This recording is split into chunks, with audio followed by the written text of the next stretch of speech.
Welcome to the Boone Podcast. I am Bret Boone. Today on the program, we kind of got a special podcast for you today. Yesterday was it could be a sad day. It could be a day going forward that we celebrate the passing of the great Willie Mays. And today on the program, I sit down with a buddy of mine, a teammate of mine, a great player in his own right. He was an All-Star Silver Slugger. Uh, Member of the Giants Wall of Fame. Currently, he's a baseball analyst for NBC Sports Bay Area. Ladies and gentlemen, I'm happy to get back with him. We were just talking off camera. Haven't seen each other for a long time. Rich Aurilia. Rich, thank you for coming on the Bret Boone Podcast. Yeah, no problem, Booney. It's good to see you. It's been a while. Okay, for the Bret Boone Podcast, Rich played in San Francisco from 95 to 03, 9 years. We were teammates in 04 in Seattle. We didn't have that great a year, but we had a lot of fun. You spent a lot of time with Willie, around Willie, being in that organization. First thing that went through your mind yesterday when you got the news? Well, the first thing is just sadness. I don't think this was a huge surprise to anybody that's around the Giants organization. I think we all knew Willie was not in the best health the last few years, but once that settled in, because it actually happened. I was working the game last night, and it was announced during the game. So we just kind of our studio and our producers just scrapped the whole post game show, and it just became a tribute to Willie show, um, which I think kind of lightened it up a little bit for me, just in the sense that I knew that we were going to get certain people to come on the show and talk about Willie and tell great stories, and it kind of lightened up the mood a little bit because it showed really um, what people from around the game just thought about Willie and their interactions with him through the years. So I think it went from a level of sadness for me to a level of gratitude, just knowing that I was around him a lot during my career and got to share some special, individual moments with him. Uh, and I felt that it was going to be a good night and a good show because everybody was going to honor not only what he did on the baseball field, but his contributions to just society in general at the particular time when he played. Yeah, I mean, it hits me because I didn't know Willie like you knew him, but when a guy of that stature passes away, lived an unbelievable life, 93 years old. Um, it kind of hits it kind of reverberates through the baseball world. All of us that have played, been around the game, been associated with the game, that things you take for granted.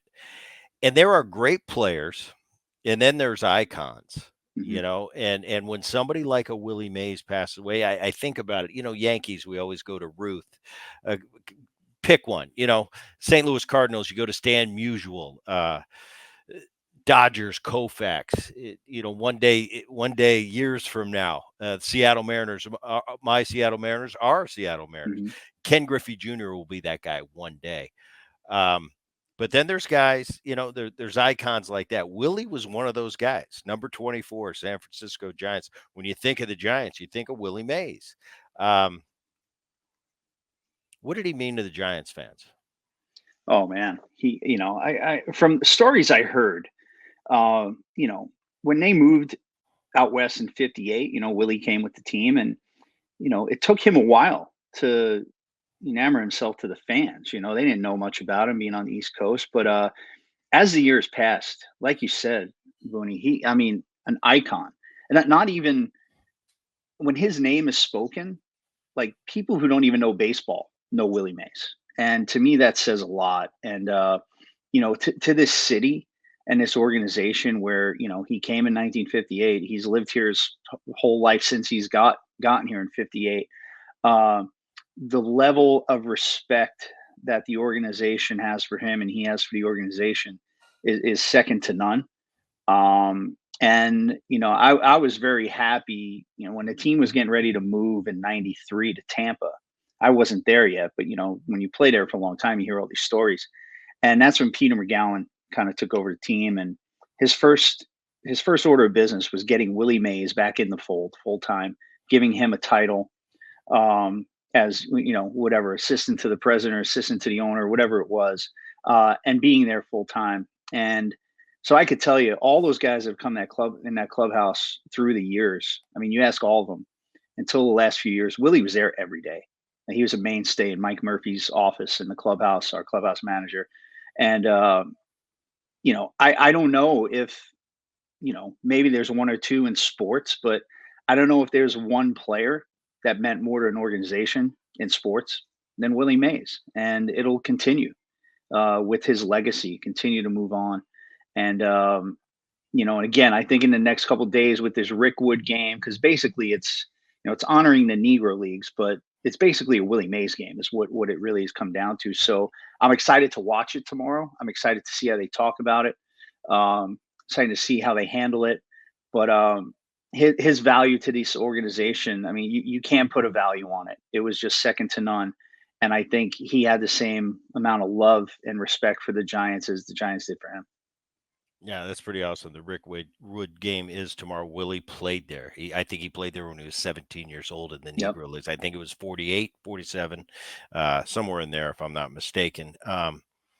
Rich, you're a New York kid. You grew up in New York. Obviously, we all know Willie Mays as baseball rats growing up.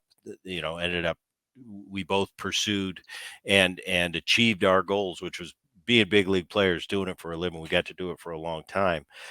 I remember my grandpa, and he loved to tell stories, and it was mostly, the American League stories, and it was Ted Williams and Bob Feller and Brett. You've never seen anyone throw as hard as Bob Feller. Well, Gramps, why don't you grab a bat? We got Randy Johnson tonight. Let's see if you change your mind. But that's how it was. But that's the one thing I miss about when Gramps is gone. It's you he tells that story over and over, but then one day you wish I could hear that. I wish I could hear that story again. But he had Willie Mays stories. Eh, I got to meet him one time. I'll get into that a little bit later. But for you, when your first spring training with the Giants, and all of a sudden you're coming up, New York kid, obviously Willie Mays. And Willie Mays is at the yard when you come to spring training. What was that like for you as a kid? Finally achieving your dream, getting to the big leagues. Yeah. Well, funny thing is, I met Willie when I was about 9 years old, because when I played on my little travel team out of Brooklyn, Right. we went and played the Willie Mays World Series in Rockford, Illinois. And Willie would show up and sign a ball for all the kids that were playing there. And I told him that story when I met him. And of course, he's I'm not going to sure he remember. remember. I'm sure he remembers He's that. not going to remember me, but he remembers the event, right? Right. And Right. but when you walk in that clubhouse for the first time, and you basically see, you know, arguably the best player that ever played the game. I Hmm. mean, it's kind of intimidating, and you don't know how to go up to him and say hi, right? You're almost nervous, or is he going to talk to me? Is he going to know who I am? But the great thing about Willie was he was the same with everybody. He treated everybody exactly the same. He talked to me the same way he talked to Bonds, the same way he talked to, Jeff Kent, the same way he talked to Bobby Bonds. I mean, he was the same guy throughout the whole time that I was around him. Um, and just, he had this weird thing. It was like every time he went somewhere and he sat at a table, whether it was spring training, and he'd sit at like a different table every day. And the first thing we do, he'd sit down, and of course there'd be a flock of players that just come around him, but he'd get a Sharpie and he'd sign the table. Like he would just sign the top of the table with his signature With a was wherever we here. went. Like Yeah. we'd be on the road somewhere and he'd show up and he'd sign the table in the clubhouse in LA or wherever it was. Um, but his energy was just infectious, and the stories, I mean, that he would tell, um, were just fantastic. And then the knowledge of the game. I mean, and this because we both played for a long time and we played with some great players. I mean, I feel like he's one of those guys.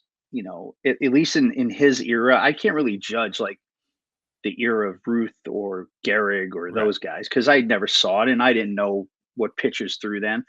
But like he's a guy, maybe him and Henry Aaron, that like transcend the game as far as their talent level. I think they could play today and probably put up the same numbers that they did, back in their day because they were such great athletes and just great players and students of the game.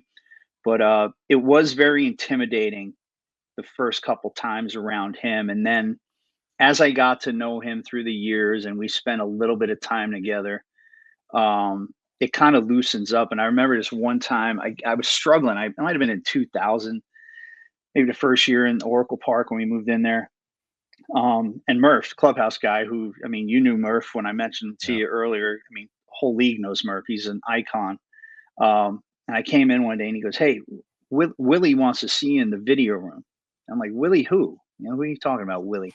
He goes, "Mays." He goes, "Mays wants to talk to you about your hitting. You got your videos all set up. He wants to talk to you about your hitting." And I'm like, "Really?" I'm like, "Holy shit, I better get in there." This guy's waiting for me. We sat there for like an hour, just going over different hitting videos and stuff like that. So that was when I felt like, wow, I made it. I made it to the big leagues. I got Willie Mays sitting next to me talking about my hitting. And then from that point on, he knew my name, and he was like this with everybody. He always had like a nickname for you or something. So he knew he called me the kid from Brooklyn. You're the kid from Brooklyn. And that's what he called me my whole career there. And again, he'll be sorely missed, but and moving forward to today after last night, it's more of you know, an honoring of him and his career and his accomplishments in life. Yeah, you mentioned Hank Aaron, and I agree with you wholeheartedly. I think those were two guys that transcended the game. Uh, I got to know Hank a little bit. I played in Atlanta 1 year, but it was that same type of feeling. Like, I grew up around all these big, a lot of big time players. I'm in the locker room with Schmitty and Pete Hmm. and Reggie Jackson. And for me as a kid, it wasn't a big deal because that's what Dad did. But Yep. you're right. There are certain guys that we were talking about it earlier. How many guys would we wait in line to shake their hand?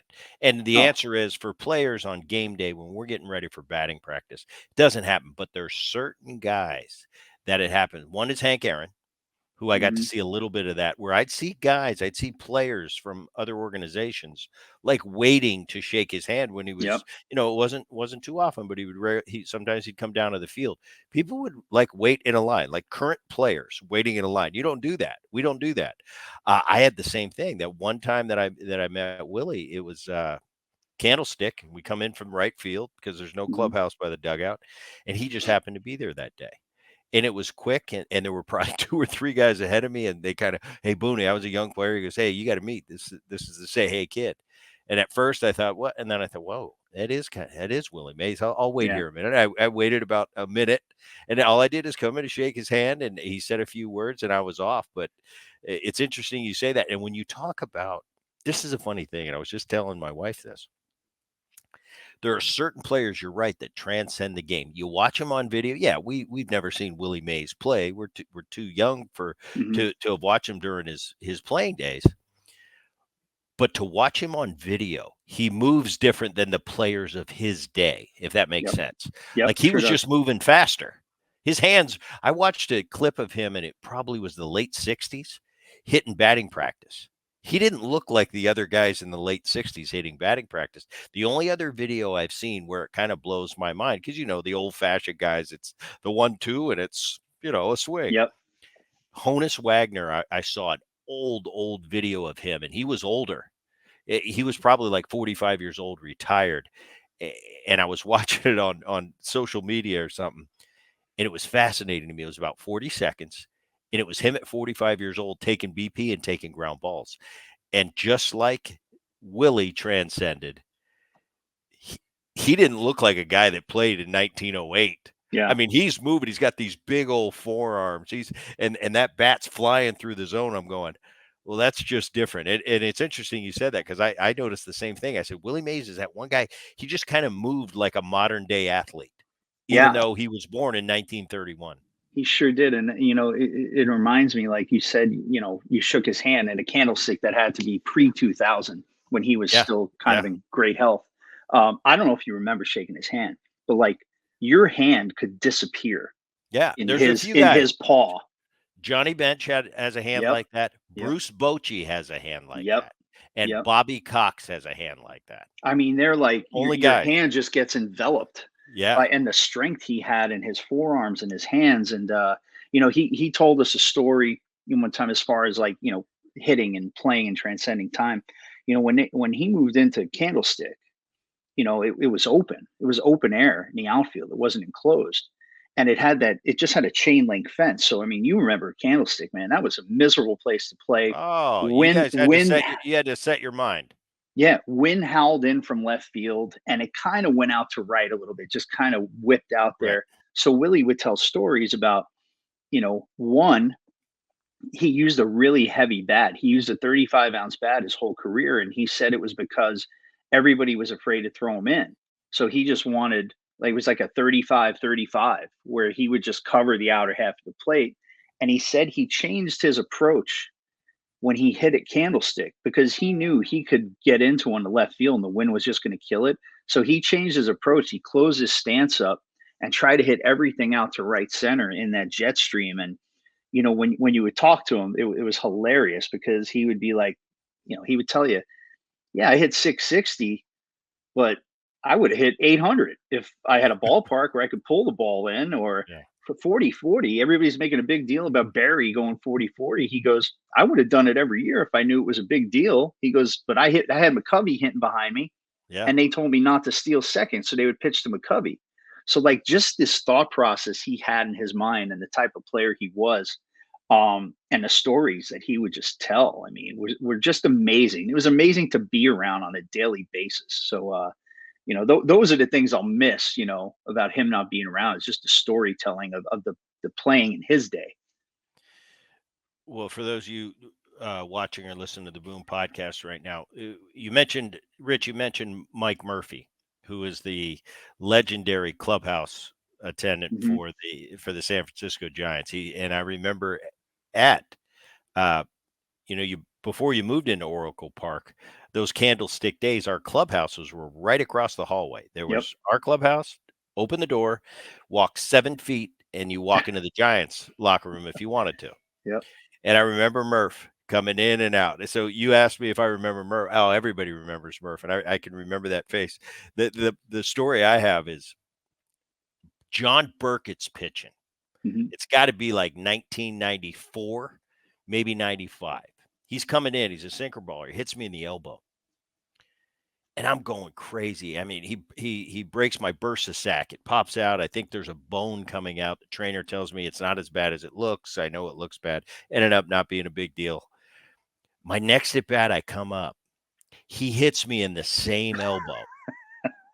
Now, as a hitter, if they're trying to drill you on purpose or Yeah. not. Yeah. I knew he wasn't trying to hit me.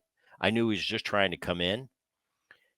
And I'm yelling at him and screaming, and Booney, just because you got hit doesn't mean I can't pitch inside. And by the time I get my wits about me, I'm like, he really didn't mean to hit me. Yeah. You hit me twice though on that elbow. So I remember the Murph thing is after the game, I went looking for John Burkett in your locker room. And Hmm. Murph's like, "No, Booney, you can't come in here." I said, "Murph, go get me John Burkett." And I wasn't going over there to fight. I had calmed down. I was going to tell him because I had some pretty choice words for him there. Yeah. And I was gonna clear the air with him. John Burkett wouldn't meet with me, but I remember Murph being a big part of that. Like, "Come on, Booney," with a smile on his face, like, "What do we got going on?" Yeah. He didn't mean to hit, as things happen. But that's how I remember Murph of being kind of the go-between of me and Burkett that day. I never ended up seeing Burkett again. I don't know if I ever faced him again, but that's what Murph. My whole stupid story right there was to get to the fact that Murphy had an office there, and I know Willie used to spend a lot of time in there. Was it a thing where kind of Willie's office, like you want to go in there and just shoot the breeze? You just sit down in Murph's office.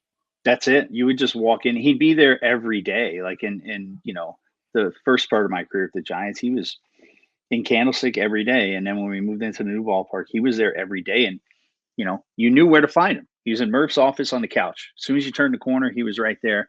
And he was he was open to everybody. And the funny thing about Willie though is, like, Willie and Murph had like such a great relationship. Probably until, yesterday. I know Murph had been going to see Willie 3 times a week and spending time with him over the last, probably year or so that Willie hasn't been in good health.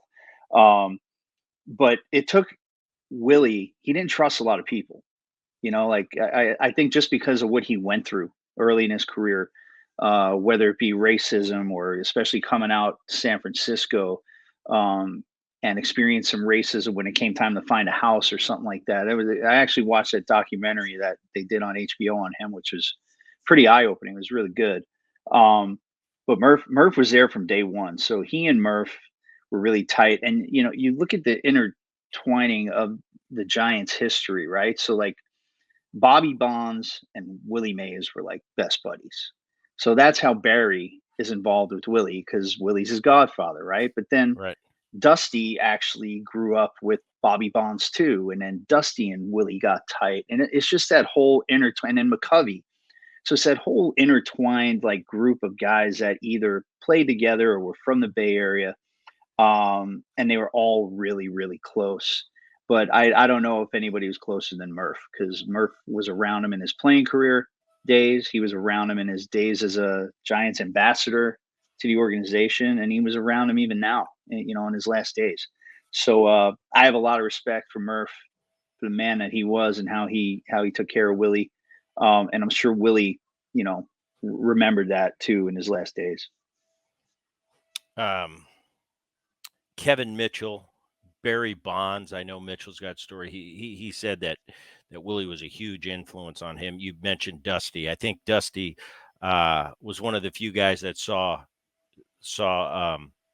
Willie right before he passed. I think this Hmm. week. I saw you last night on NBC, and you're talking about autographed picture of Willie at your house. Yeah, Tell me about that. dude, it's right to my right up here. I could turn. You see it up there above the window. It's that black and white photo making the catch in the World Yep. Series Yep. of Vic Wirtz, and it's probably one of my prized memorabilia things. Because I remember asking Willie. I remember I got the photo from the archives from the Giants. It's like an 11 by 14 black and white, and I remember, you know, going in there and asking Willie. I'm like, "Hey Willie, would you please sign this for me?" I'm like, "It's just for me. It's going to be framed and hung in my memorabilia area." And and then he started talking about the catch, like just conversationally. And he's like, "What do you?" He goes, "You think that was the best catch of all time?" I'm like, "Well, I don't know." I said, "I only seen it on video." He goes, I made 10 or 12 other plays way better than that." He goes, but was great about that play was that he said, that was in the Polo Grounds where it was 460 or whatever it was to center field. Right. It was in the World Series. I guess Vic Wirtz hit the ball. It was later in the game, I think seventh or eighth inning, and Larry Doby was on second, and Al Rosen, who ended up being a GM for Giants, was on first. And Willie said the catch wasn't the hard thing. He goes, "I knew I was going to catch it because I had sight of the ball the whole time." Because the hard thing was, I had to, in my mind, know I had to catch it, wheel around, and get it back into the infield because I was 480 feet in center field. Larry Doby could have scored from second base on a sac fly from where I was. So he goes, I turned and wheeled and threw it in right away. And it was so funny hearing him talk about it. Like it was just, yeah, the catch was, yeah, whatever. I knew I was going to catch that, but like I had to throw it in. But I made a lot of other plays better than that. So like it's the stories he had, man, were just unbelievable. And, just hearing stories about, I heard a story today on the radio I was listening where like, um, I guess like Marichal would never like throw in or like hit Ernie Banks. And I guess Willie went up to him one day. He's like, "Hey man, why don't you throw in on Ernie?" Or he goes, and Marichal said, "Well, he's a nice guy." And Willie said, "Well, I'm a nice guy. These guys throwing on me Gibson and Drysdale are knocking me on my back every time I get up there. Why don't you knock him on his back?" He said, "No, he's a nice guy." He's a nice guy. So, but yeah, No, it's pretty it's good. cool. It's cool. It does stories like that. We get a little glimpse of that. You got it with Willie. I've got it with a few people, and it's like, your friends will be like, "He really told you that?" You're like, "Yeah, he really told me that." I mean, Yeah, that's one of the yeah. biggest catches. I mean, that catch will be played long before we're of this earth, and our kids are gone. That play's still going I to got a be. visitor. I'm sorry, my daughter. That's all right. Snuck in. Yeah, I You, know, Mike. Can you let you're me you're finish? you're allowed. You're allowed. Okay, I'll be right down. Thank you. Um, Sorry about that. Yeah, no, that's that's all right. It's a family show, yeah. Aurelia. Come on. Another thing last night when I was watching some of the coverage, JT Snow came Hmm. on and he said, he talked about, when you're Willie Mays, like you said, you got the picture signed, and it was like, no, Willie, hey, it's not, I'm not going to sell it. I just wanted this personal Yeah. item for me. And he said that was kind of the thing with Willie is you'd ask him to sign something. And the first question was, who's it for? Yeah. And because it seemed like everybody wanted to be, who's it for? Where's it going? Well, no, it's just going to be for me. I want to put it up on my mantle one day and say, hey, Mhm. that's the mix. Um, Yeah.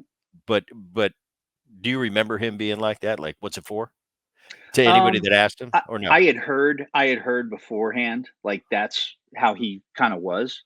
So anytime I asked for anything, I just told him flat out. I'm like, "Hey, Willie, would you mind signing this for me? It's just for me." Like, Right. and the only other time I asked him to sign something that wasn't for me, the only time I did it, we were going back to New York to play the Mets, and I was going to see my dad, and he was my dad's favorite player as a kid.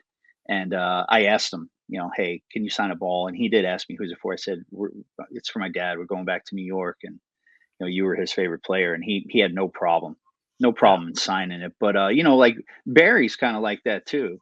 Yeah. He would ask who it's for, and what are you doing with it? So, and I could respect that. Barry, he was funny. Remember Lenny Harris? Yes. Lenny Harris, same place, Candlestick Park.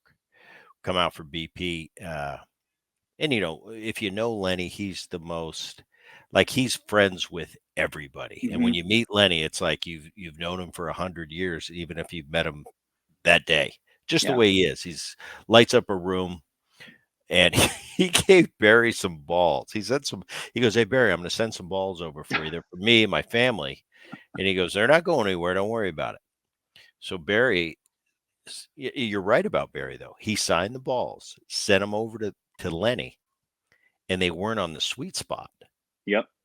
And Lenny brought him out to batting practice. And so Barry's hitting. And he goes, hey, Barry, he goes, what's up with the balls you signed? He goes, oh, I signed them for you. I sent them back over. He goes, yeah, I saw that you signed them. He said, why aren't they signed on the sweet spot? He goes, I got to deal with a company. I don't sign balls in the sweet spot. Lenny Harris took the 3 balls that he had Barry signed, threw him into the upper deck.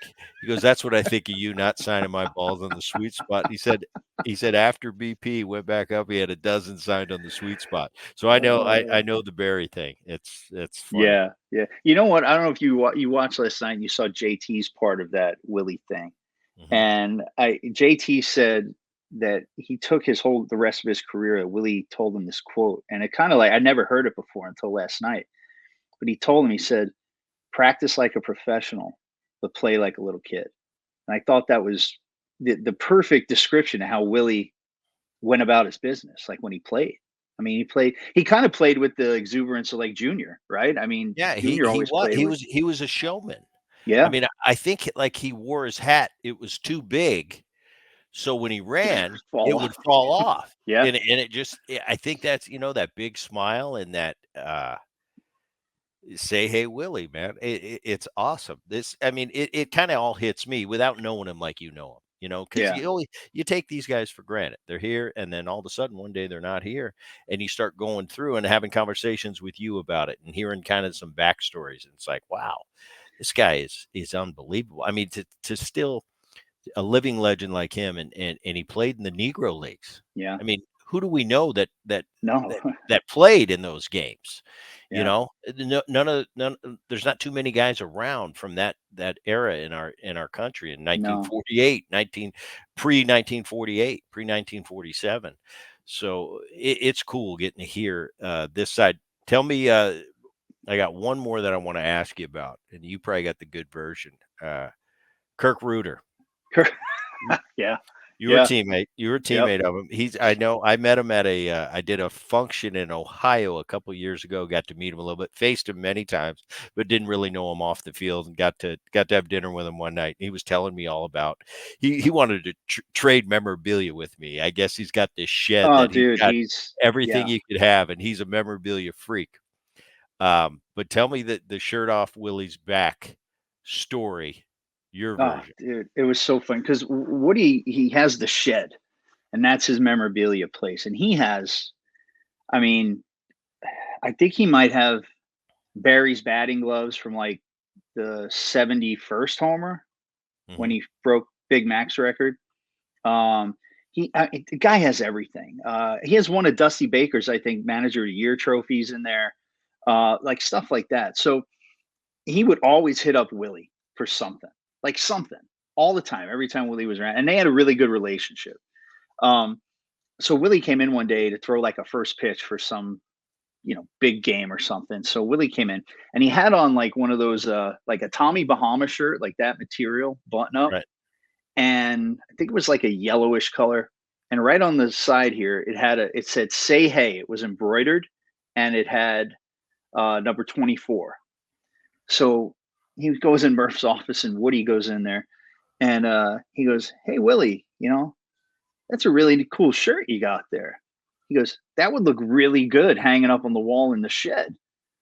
And Willie goes, "Well, what you want the shirt?" And Reader was like, "Yeah, if you want to give it to me, sure, I'll take it. I'll hang it in the shed." So Willie just starts like unbuttoning the shirt, and he's got like the white tank top undershirt, like the tight little tank top thing on underneath. And Woody goes, "Well, hey, if you're giving it to me, it would look way better hanging up on the wall if you signed it right under where it says say hey." So he It- signed it for him. did he say who's this for? No, no, no. He signed it for him.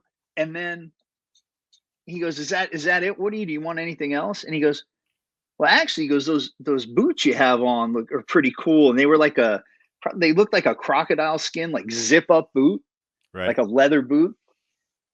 And Willie starts unzipping the boot.